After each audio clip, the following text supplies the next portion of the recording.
there have been some additions that they made so far. Gotcha, he was one of the first people that kind of came in this wave. He was traded from the Patriots, but who has the chance to take the biggest leap in 2025 in terms of the new additions? I'm gonna let you go first. It's your pick. Yeah.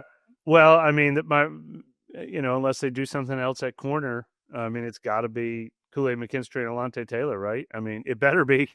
Um, but I mean, as of now, you pencil those guys in as your two starting corners on the outside, unless they add somebody really high in the draft or add a late free agent. Um, I thought there was a good chance, and obviously the Saints thought there was a good chance they were going to bring in a different number one, quote unquote. And then one of those guys would have had moved to the slot, obviously probably Alontae, or they would have been battling for that number two outside position. As of now, those guys, they're make or break for their careers. They're make or break for the Saints' fortunes.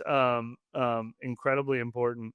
And then another name that I thought of a little outside the box is, I mean, I hope there's a vision and a plan for Brian Brzee with a new coaching staff, because I feel like he is shown a lot of talent, and I don't know that he necessarily fits better in a 3-4, and they've added defensive linemen to the mix, so I don't know if the playing time is going to be there. It's crowded. They didn't get rid of anybody. They didn't get rid of Shepard. They didn't get rid of Saunders. They didn't get rid of Ridgeway as of now.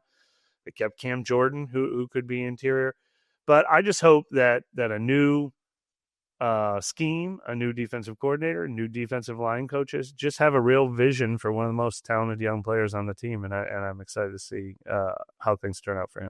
Not comparing the two at all, but I did. Funny enough, it was on TikTok. I'm a young guy, so I use TikTok a lot. I was watching TikTok, and I was watching kind of like career progression timeline of Brandon Graham, who recently just retired with the Eagles. And when he was in his third season, it wasn't looking good at all. But he found a way to kind of turn it around with different scheme changes over time and position changes too. I don't know if that's going to be the same thing with him, but I'm going to stick with the defense, go into the secondary actually. And it's between Alontae Taylor and Justin Reed for me. Who's going to be that thumper? Who's going to be the person that sets the tone of aggressiveness and just, hey, if you come my way, you're going to get hit. You know what I mean? I think that's necessary too on making offenses scared to kind of, not a Lattimore scared of, oh, if I throw that way, it's going to get picked, or this dude is going to be old Lattimore, because I don't know what's happening in Washington. But you know what I mean? Who's going to be that guy that sets the tone of, I'm hitting you, I'm letting you know what's up, and you got to take it from there. Because really, I mean, you and I, we sit next to each other during the games, and when Will Harris hit Tyler Algier that time, I was like, this is exactly what was needed. You know what I mean? This is exactly what was needed, because for weeks the defense had been getting ran on. You know what I mean? And honestly, I really hope that the Brandon Staley defense eliminates all of that. If you got to take it down to the studs and go back to basics like they did in week 7 last year, start that early. You know what I mean? Get that out of the way of having that run defense solid. But I think having a thumper there is important too. And also sticking with that secondary, unconventional kind of answer is Jordan Howden. I think right now, just based on the bodies on the team, he's plan C at safety, and that could quickly go to C later. You know what I mean? So he has to establish himself. You know what I mean? Let it be known, because they're going to bring in the veteran bodies during camp to fill in special teams roles. And, they bought Jonathan Aberman for 2 years to do that. But it's now your time to plant your flag and kind of step it up and make a name for yourself whenever you get the opportunity. Very off the radar pick for this conversation, and we will see what the roster. I don't think they're done at wide receiver as of today. Cedric Wilson, they lost MVS. They didn't get Cooper Kupp. They haven't signed anybody else. I mean, you could say Cedric Wilson, you could say Bub Means, you could say for sure Mason Tipton.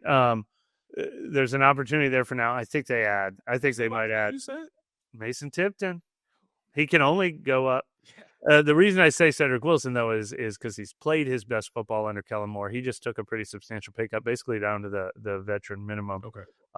Because he wants to try to make it happen in this offense. But any one of those guys as of today. But boy, oh boy, I hope there's still a free agent to come, or a valuable draft pick to come, because that can't be all there is at wide receiver. No, for sure. And I definitely think, encompassing the team as a whole, it is time for all of them to make a leap and make an impact. You have no more excuses almost. You know what I mean? You're running out of them. You weren't healthy last year. Switch that staff. Schemes and stuff wasn't fitting certain people. You switched that staff. When they switched to BY last year on the defensive line, they started playing better. You retained him to keep that continuity. I think you just need to make it happen. You know what I mean? As a person covering the team, it's just like, all right, here we go, running it back again. And I find myself, we're going to get to that point after the draft and after everything when we make our season predictions. And I'm going to tell you right now, I've been burned too many times. So I'm hovering at that 6 to maybe 8 max-ish right now until I could see something else.